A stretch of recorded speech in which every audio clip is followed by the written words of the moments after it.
Hello everyone. Today we're gonna see how to borrow money from Commonwealth Bank. If you need to borrow money on the Commonwealth Bank, you have several options, including personal loans, credit cards, overdrafts, and home loans. Just follow these simple steps. Determine your type of loan you need: personal, credit card, overdraft, or home loan.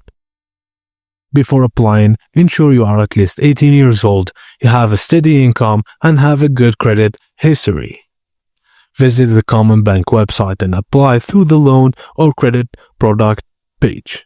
Depending on your loan type, you may need proof of identity, proof of income, employment details, and information on existing loans, debts, and expenses. CommBank will assess your application based on your credit score, income, and financial situation. Some approvals are instant, while others may take a few days. If approved, funds will be transferred to your account and you'll receive details on repayments, interest rates, and loan terms. And that's it, guys. Thank you for watching, and please don't forget to like and subscribe for more.